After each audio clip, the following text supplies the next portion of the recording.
Good afternoon, everyone. If I could get everyone in their seats. Welcome to our webcast viewers. My name is Gillian Riley, President-elect of the Canadian Club of Toronto, and your host for today. Oh, thank you. Viewers, thank you for joining us. For 120 seasons, our club has offered an engaging, nonpartisan venue for the free and open exchange of ideas and issues that impact our lives. We will hear about a very important issue shortly, but first, let me take a moment to tell you about a few of our upcoming events. On Wednesday, May 17th, Patrick Brown, leader of the Ontario PC Party, will address members and guests about the province's affordability crisis. And on Thursday, May 18th, Prem Watsa, founder, chairman, and chief executive of Fairfax Financial Holdings, will join us. To order your tickets or to learn more about the club, please visit our website at canadianclub.org. You can also join the conversation via Twitter and Instagram by following us at CDNCLUBTO or by using that hashtag. I do want to acknowledge the youth and young leaders who are with us today, and please stand from Ryerson University Immigration Settlement Studies. Welcome. Thank you for joining us. And now, the important part of the program, the 2016 Canadians of the Year. For more than 25 years, our club has presented its Canadian of the Year award to distinguished Canadians whose efforts and example have improved the lives of others and inspired us as a nation. This year's recipient, Lifeline Syria, personifies the generosity of spirit that our country is known for. Syria, it has captured international headlines for years. The war-torn country is at the epicenter of devastating pain and suffering. While much of the focus has been on refugee policy, many concerned citizens have mobilized to help suffering refugees. Enter Lifeline Syria. Launched 2 years ago, it is a response to the humanitarian crisis that affects millions of families. Lifeline Syria works to settle Syrian families in Canada through private sponsors. So far, 1,074 Syrian refugees have been sponsored by 248 private sponsor groups with the assistance of Lifeline Syria.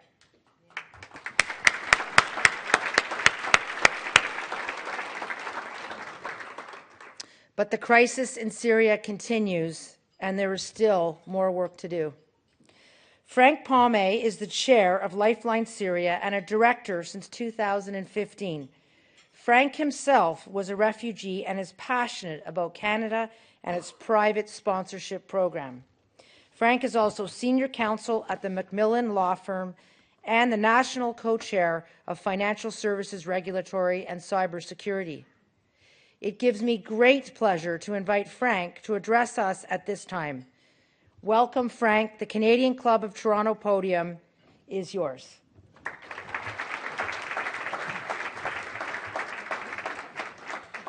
Thank you, Gillian.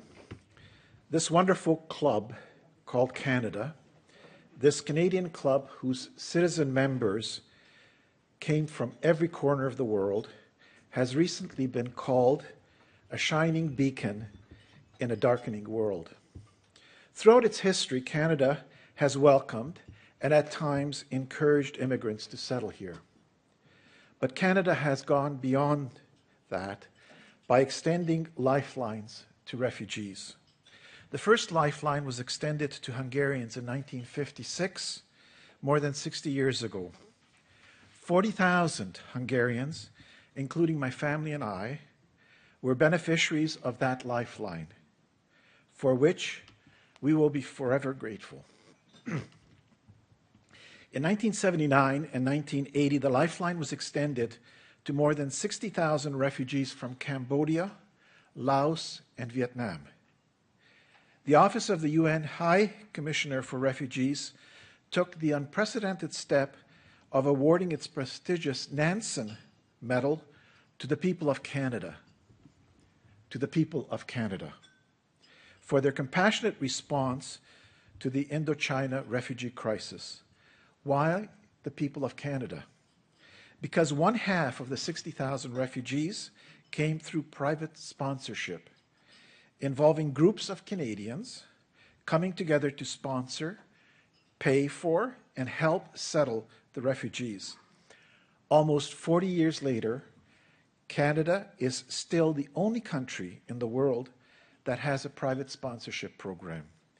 Canada's Lifeline was extended numerous times, including to the Kosovars in 1999, to the Karen refugees from Thailand, 2006, to the refugees from Bhutan in 2015, and in the same year to Iraqis.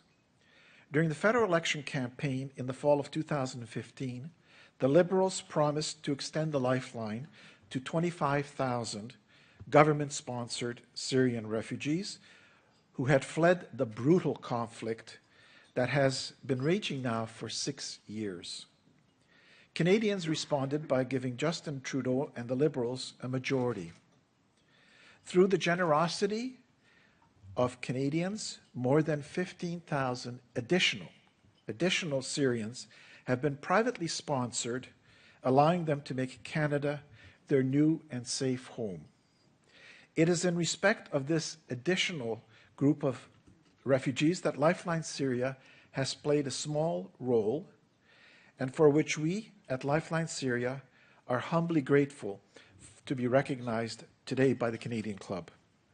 I would like to tell you who the we of Lifeline Syria includes. The founders, including Ratna, now Senator Omidvar, and Mohammed Al-Zaybak.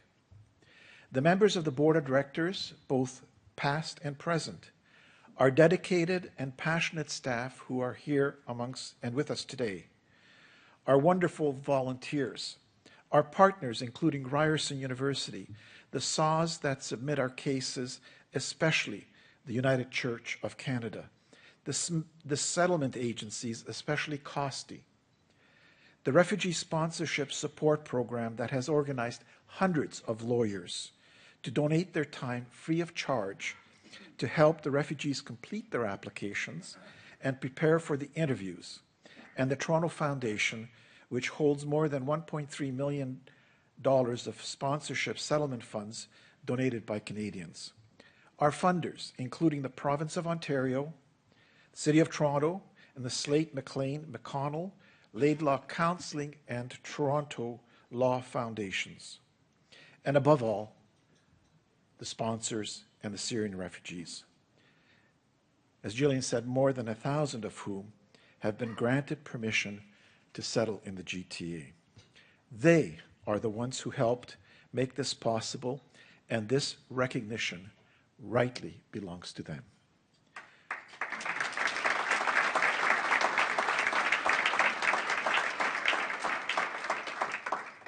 But more, much more needs to be done. The procedural hurdles, the processing delays, and the caps are leaving hundreds of Canadian sponsors frustrated, thousands of refugees stranded and desperate, and millions of dollars of sponsorship funds sterilized. We implore the Canadian government to keep the Lifeline to Syria open and effective. Thank you, Canadian Club Toronto, for this honor, et surtout merci au Canada.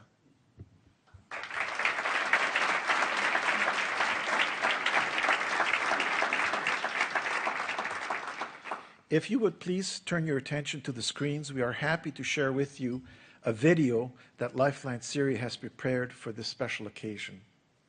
It's a boast any mayor loves to make. Toronto is leading the way, as it often does. Toronto is taking the lead in a new campaign to sign up residents to bring 1,000 Syrian refugees to the city. And John Tory is issuing a challenge to other cities and other mayors to meet or beat Toronto's goals. And so to me, this is not only what we're about, but it's what we can do and have proven we can do before. And it's being done the right way, where it's a community-based thing that is going to rely on the resources of all the people here and many others. Now, Lifeline Syria is an organization whose goal it is to bring 1,000 Syrians to Canada. In the meantime, Health Minister Eric Hoskins is stepping up as well, asking the federal government not only to let more refugees in, but to let 5,000 Syrian refugees into this country by the end of 2015. Without the will of the government, no amount of citizen support will actually help us get Syrian refugees to this country. There is a growing appetite now not only to help in the Syrian refugee crisis, but also to help accept some of those families here in the GTA. There is a group, a Toronto group called Lifeline Syria, that is asking the federal government to do more. It says it's been inundated with phone calls and messages from Torontonians who want to accept those families. This is a wonderful night where we get to show not just a plane load of new Canadians what Canada's all about, we get to show the world how to open our hearts and welcome in people who are fleeing extraordinarily difficult situations. Tonight they step off the plane as refugees, but they walk out of this terminal as permanent residents of Canada with social insurance numbers, with health cards, and with an opportunity to become full Canadians. Anas Abdouallah was the first of his family to arrive in Toronto 2 weeks ago.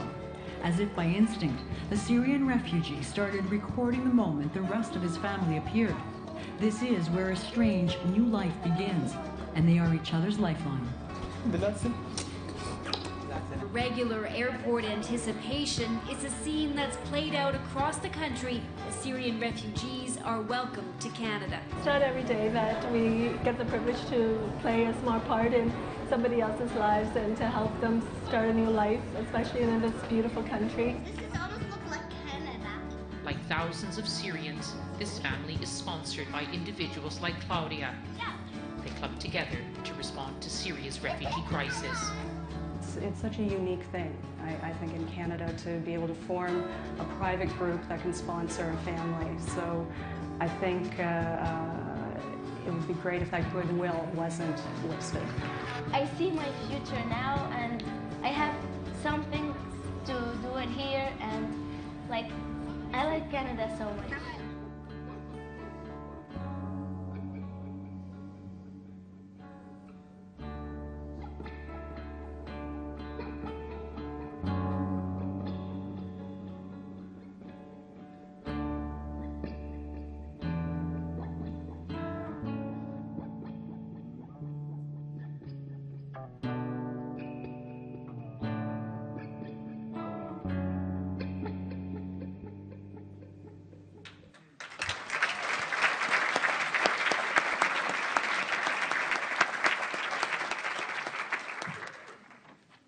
Wow, what a touching video.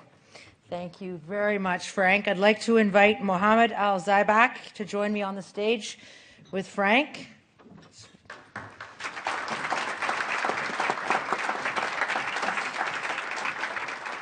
So this is truly a wonderful honor to be able to present the Canadian Club's Canadian of the Year Award to Lifeline Syria, represented by Frank and Mohammed. And to all those involved with the initiative, I want to thank you on behalf of the Canadian Club of Toronto for being a lifeline to Syrian refugees in crisis. And on behalf of the club, please accept this award.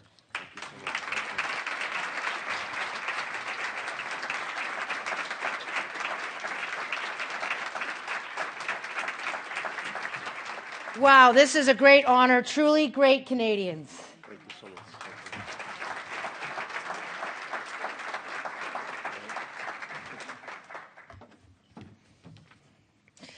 Now we have a special panel for you. At this time, I would like to introduce our panel to help us celebrate just some of the great work that Lifeline Syria is doing to support private sponsorship in Canada and why they are so worthy of this honor. I'm going to call out your names and I would ask you to come up to the stage. We have Canadian newcomer Hiba El Habyan, one of her sponsor group members, Anne-Marie Chudley,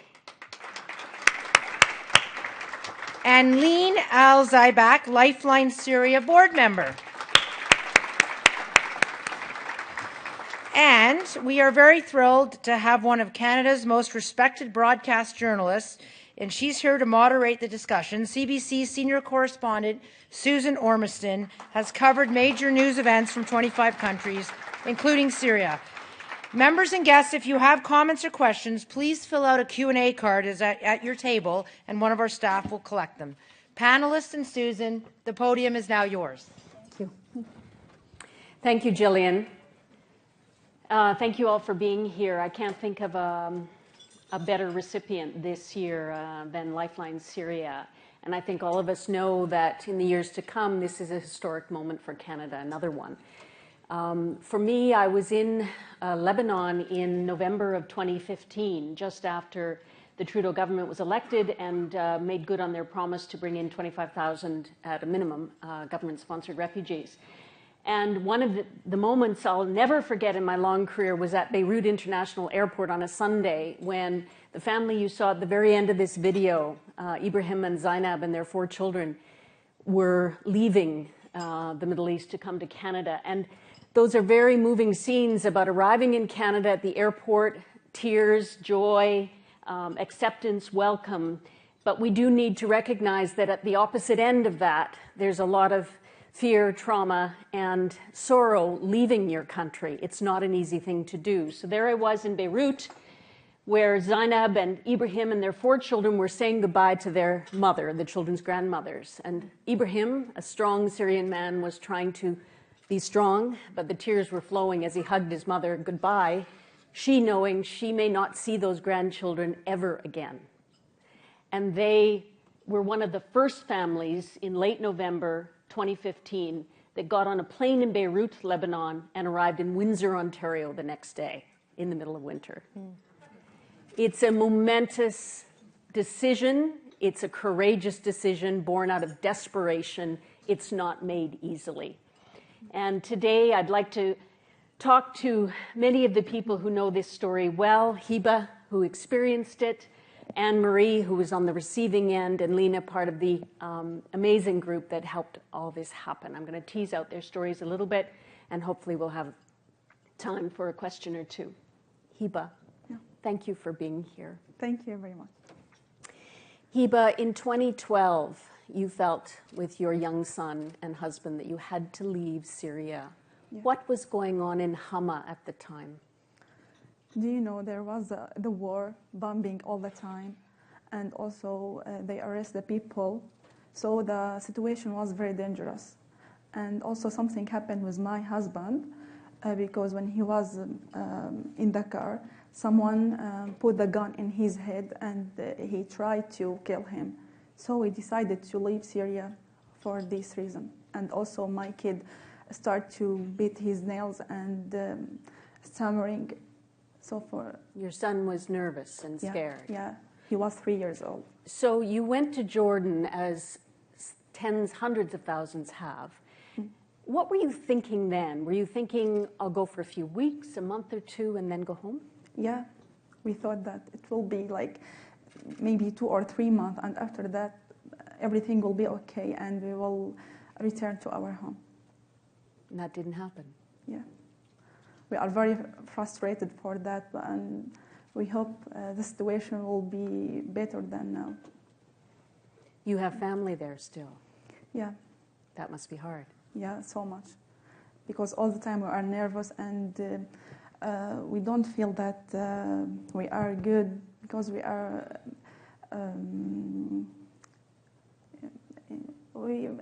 something will happen to them, so... we get nervous all the time for them. And the war has only gotten worse since you left. Yeah. Now, I'm curious, did you have English when you went to Jordan? In Jordan, no. How did you learn your excellent English? Thank you for your support. It's much better than my Arabic. Yeah.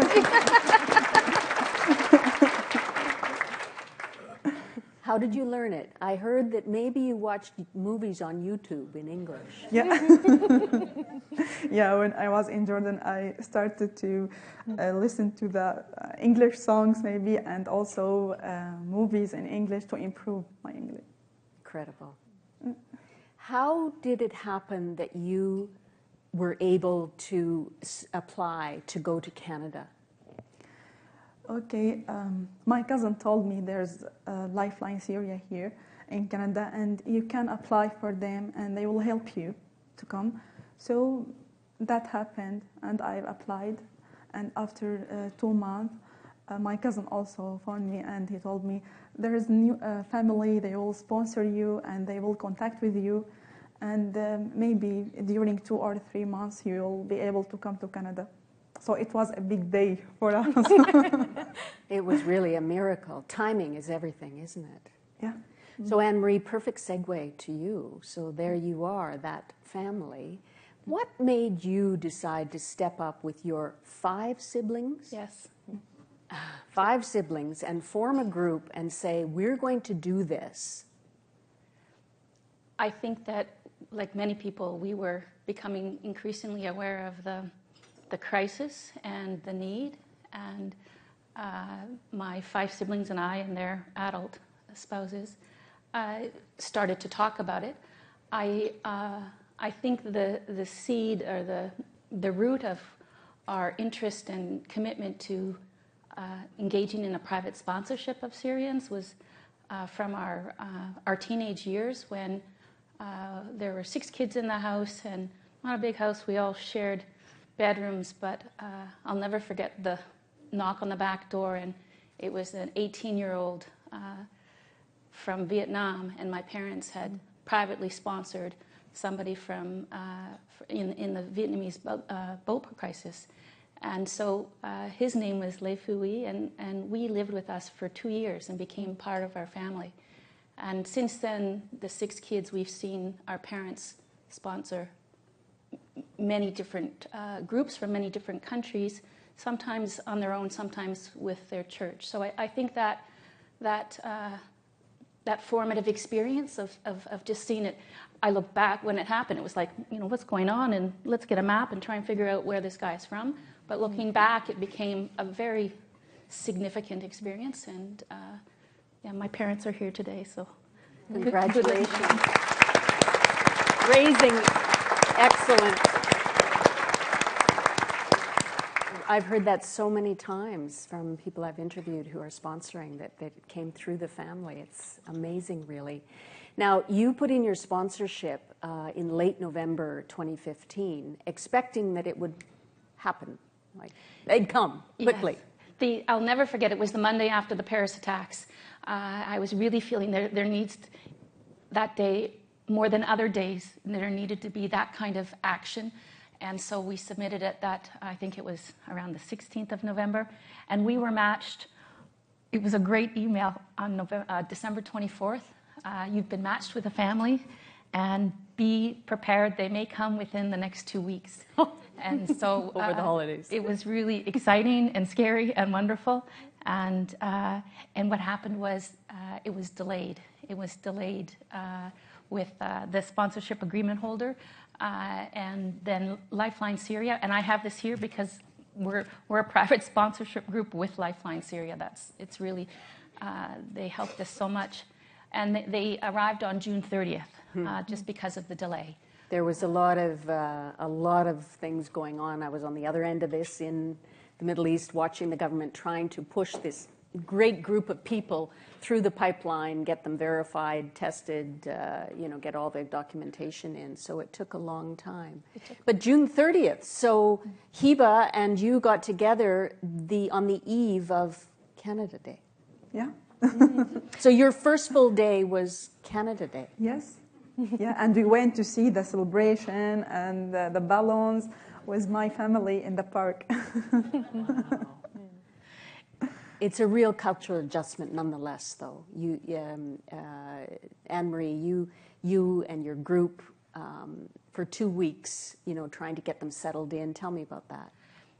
Well, it was overwhelming. As much as you think that you're prepared, and Lifeline Syria has incredible support documents and lists, what to do, 2 pages of what to do when you're at the airport, and then what to do on the first day, and then the first week, and then the first month. And so those were very helpful supports, but I do remember feeling overwhelmed with the responsibility of it and the vulnerability that I felt of the family. And I likened it to when I had my first daughter in my arms and thinking, this kid is really vulnerable and I'm responsible for her. And then it was this family, my goodness, we're responsible for them. But it was the most humbling experience to greet them at the airport. And Laura from Lifeline Syria joined us at the airport.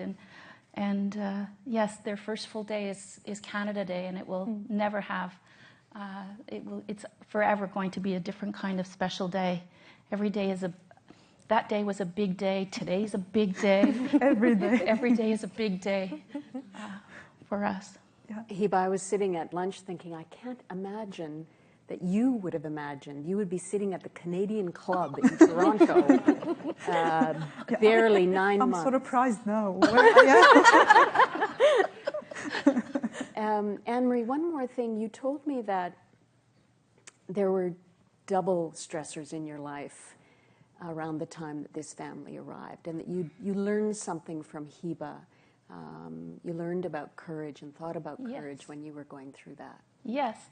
The settlement in the first 2 weeks was really, really busy. We signed a lease in I think July 7th, and we got them moved in. And then I might shed a tear. It's a bit of a sad story, but has a happy ending. On July 15th, my youngest daughter was diagnosed with cancer. So we spent at that time, sorry if I cry, 115 days in the hospital. Take a breath. And Hiba was there for us. Hiba came to the hospital. The kids came to the hospital. Hiba would send me text messages. And I remember lying on the parent bed and sick kids with my daughter and being inspired by the strength of Hiba and their family. I think Hiba really left Syria because of her child. And I remember feeling, just drawing on that strength, that courage, as I lay there with my daughter and sick kids. So when Hiba's family arrived, we have a big family, and we just got bigger. We are now one family. Yes. Yeah.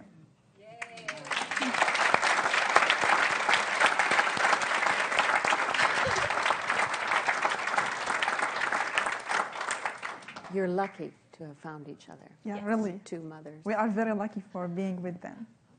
Lean, I want to draw you into this conversation and ask you about what you learned navigating the bureaucracy, the opportunity, dealing with families, delays, what you learned about Canadians and about the promise of what we can and have done in this country. I think the biggest takeaway was really that there's no cap to Canadians' compassion. Canadians welcomed Syrians with open hearts and open homes, no questions asked. And, you know, Canada really put itself on the map as a leader in this crisis, in accepting refugees and seeing them for how they're going to be enriching our country, and not all the negatives, you know, while other countries are putting up walls, we're building bridges. So to see that compassion from everyday Canadians has been amazing, and to see two family, you know, hundreds of families coming together and becoming one family has really been a very humbling experience, and has really restored my faith in humanity. I mean, we're so fortunate to live in this amazing country, and there's really no limits to what we can achieve together. Lean, I think a lot of people, possibly in this room, but certainly people I meet, think that this push of this number is finished, when in fact half of the refugees, if I've got it correct, that Lifeline Syria has helped sponsor or get going, have yet to arrive. Right. Yes, there's about 500 Syrian refugees that still have to arrive. You know, there's a big backlog that we are very hopeful that the government can dedicate more resources to clearing. We're hoping that the government will also restore the temporary exemption policy that will allow refugees with no UNHCR documentation being refugees to come. Which is sometimes very hard to get. Very hard. In fact, the Syrian refugees in Lebanon, Turkey, and Jordan have no way of getting that documentation, so they're not able to come to Canada as refugees. And like I said, the backlog is quite long, and some cases have been in process with the government for over a year. And what do you know, and what can you tell us about the demand that's still out there? Because as Frank mentioned, there is a cap now. There is no opportunity for private-sponsored refugees to come in this year. That cap has been filled. So what do you know about the demand out there still? Well, I mean, we just have to turn on the TV. The war is not over. It's getting worse. We just had a chemical attack last month. There's millions of refugees waiting in refugee camps and elsewhere that need to get out. Their life has been in limbo for the past 6 years. So the demand is definitely great. And our work, I don't believe, is done. What about the demand in Canada, though? Are there families still, or sponsor groups of 5 or larger groups that approach you at Lifeline Syria and say, hey, I want to do this? Definitely. We're not seeing an end to the public will. We're actually seeing an increase. The Canadian public still wants to help, and they desperately are coming to us, wanting to find a way to pitch in and help. But currently, there are no new applications being accepted. Right. So what do you think the government should do going forward? We've been through this amazing 2 years of this push and success in many respects, and now there's a pause button. So, deeply involved in Lifeline Syria, what would you like the government to do at this point about Syrian and all other refugees as well? Well, I think it's really important to remember that it was, the government's call to action that the Canadian public answered. And so there's still that high public will, and there's still the demand and the need to do more. I think Canada should keep its borders open and remain a leader in the Syrian refugee crisis. First step is to clear the backlog of Syrian refugee cases, restore that temporary exemption policy to make it possible to come to Canada. I think all the success stories we've heard to date are testament to the fact that refugees, immigrants, newcomers enrich our country and add to it. And in fact, that's how our country was built. So it's definitely an ongoing project that we can't say is over yet. And I'm going to take a few questions in a very short moment, but I wanted to ask you, Heba, Anne-Marie, Lean, you all know that we like to celebrate the success, and this has been a very successful partnership, you two and your families. But it's been hard. It's been hard for refugees to come in. There has been a great support, but it's not an easy road for sponsors or for the people who come here. What do we need to know about how to support and how to continue to set up the families that we invited to come for success? Because why invite them otherwise? So what do we need to do? I think there's a few things. Continue to support the settlement and government agencies like COSI, who are doing such important work, and also to remember the need for government-assisted refugees that don't have the support networks of refugees who were privately sponsored. After 1 year. Right. You've seen a lot of media about the 13th month, and there has been a lot of challenges, and there continue to be. And it's important that we talk about those challenges as much as the success stories, because I believe that's the only way we're going to improve our systems for not only the Syrian newcomers and Syrian refugees, but others that come to our country. So supporting language, supporting affordable housing, what else? Employment. Employment. You know, I think the biggest barriers, and correct me if I'm wrong, is language and employment. And often it's just a matter of helping a Syrian newcomer with tutoring an hour a day or an hour a week, giving them that Canadian experience for employment, perhaps allowing them shadow an employee on their job, and helping them with that vocabulary. So lots of ways to help, and a lot of volunteer opportunities, and we're seeing so many grassroots initiatives. So I'm going to do a shout out right here. I might as well. Heba's a dental technician. If anybody has a dental technician job, Mississauga, hopefully, there's a very good candidate here. I'm looking for a job. Heba, before I take a question or two, you know, you talked about your family, your husband's family in particular is still in Hama, still vulnerable. I've heard from so many refugees that the one thing that still is difficult is to think that they would like them to have that opportunity too. Would you like your family to be able to come to Canada? Your husband's family? Yeah, for sure. Yeah. Because sometimes I feel that I will never see them again. I don't know where and when I will see them again. So I hope they will be with us. Mm-hmm.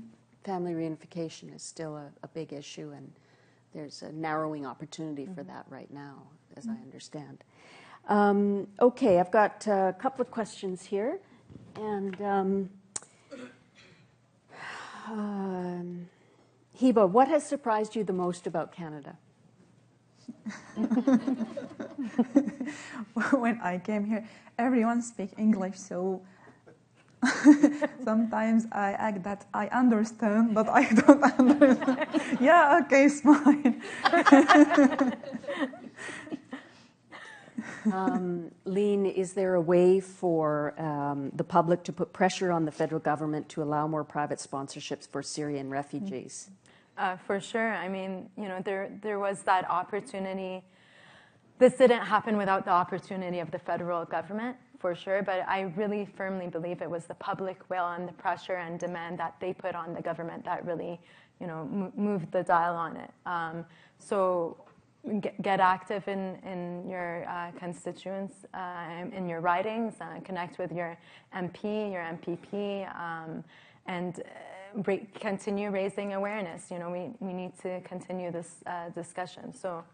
How do you deal with the question, though, which I'm sure the government has grappled with? Well, some refugees in other parts of the world who need help, South Sudan, others, have felt that they were put at the lower down on the list and now, you know, want an opportunity to come. How do you answer that? There's so much need. For sure. And I think I'd go back to the government putting out a call to action to the Canadian public to help with the Syrian refugee crisis, to bring Syrian refugees over. And, you know, we have this great system of the private sponsorship program, a great opportunity for citizens to get directly engaged.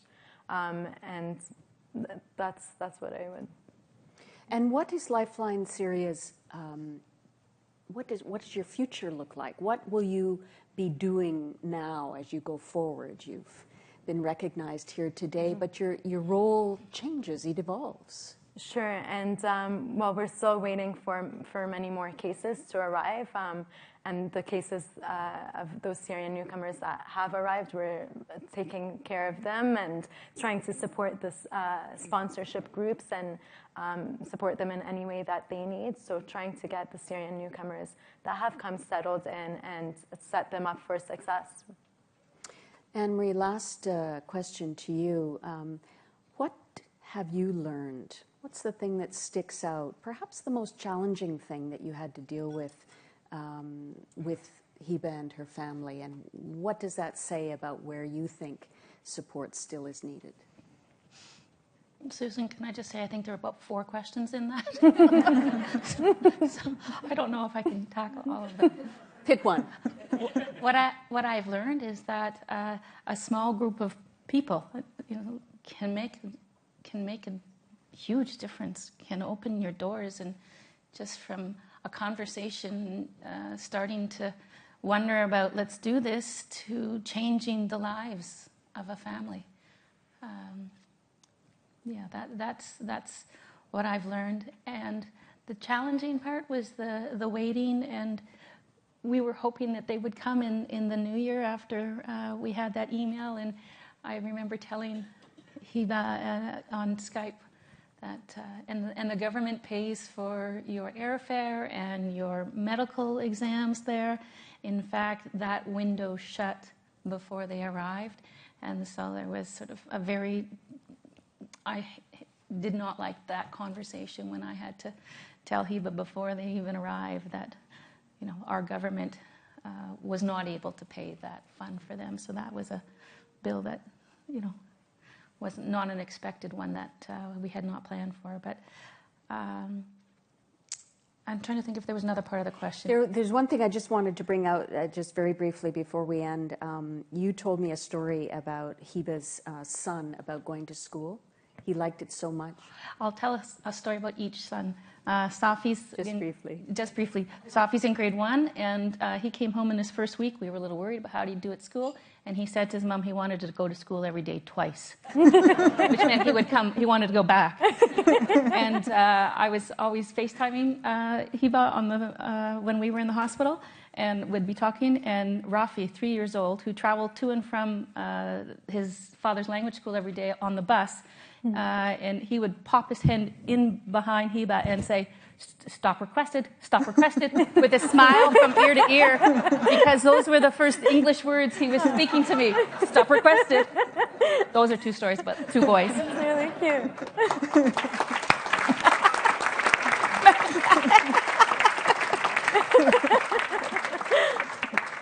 I don't know about you, but I could sit here all afternoon and listen to this panel. Hiba, Anne-Marie, Lean, your passion, your commitment, your candor, the things that you shared with us today really brought this to life for everyone in this room and for those that listen on our webcast. Really, really, I applaud you for what you shared with us. So thank you.